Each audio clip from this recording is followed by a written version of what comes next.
Good morning mga kaisla. At dahil walang magawa sa bahay, nagplano kami na magsagwan. Nandito po kami sa bigitna ng dagat, kasama ko yung aking partner at aking pinsan. Ayan po sila. So nakikita niyo po yung Sibolo Island, yan po yung view. Napakahaba at napakaputi po ng buhangin. Kasi malapit po siya sa may Boracay Island.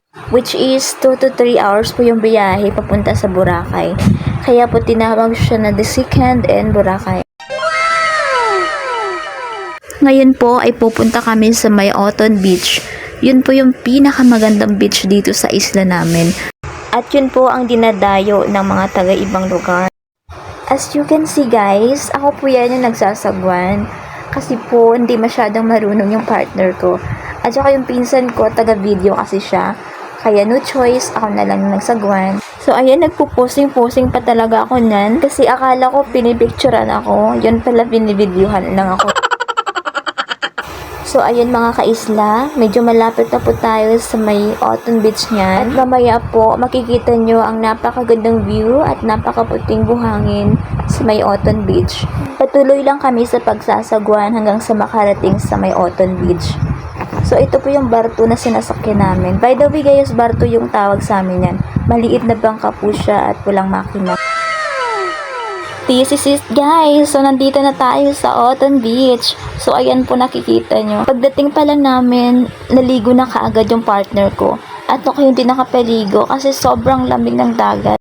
Ayan guys, kumakaway pa talaga ako niyan. Ayan po yung view ng aming Oton Beach dito sa Isla Sibolo. Siya po pala yung kapatid ko, sumama na din siya sa amin sa paggala dito sa Oton Beach. At naligo na po kami nung time na yan. As you can see mga kaisla, nasa likod po yan ng aming Sibolo Island. Yan po yung tinatawag namin na Velat. Puro bato po ang inyong makikita dito. Matutulis na mga bato. Yan po ang view ng aming likod. Sobrang ganda po dito guys. Masarap maligo, magtatalon-talon. Yan po ang aking partner, tumitingin siya sa ilalim. At baka may isla siyang makita. Sa mga gustong pumunta, sa mga nagbabalak pumunta sa Isla Sibolo, you feel free to visit here, lalo na ngayong summer na super init. And promise, kapag nakapunta kayo dito, super magi-enjoy talaga kayo. Sa dami pa namang magagandang tanawin, lalo na sa may Oton Beach, sa may backside. Yan po, ito yung backside na tinatawag namin, Puro bato ang inyong makikita. Siguro kapag pumunta kayo dito guys, dapat mga summer, within mga April or May, ganun. Kasi kalamada siya Pero pag mga November, December, sobrang lakas ng alon guys, super. Kaya ako gusto ko talaga mag-travel mga summer By the way guys, may resort na po pala ngayon dyan sa may backside. Yung video ko kasi na to last year pa So yung pinagawa nilang resort, hindi ko na-videohan.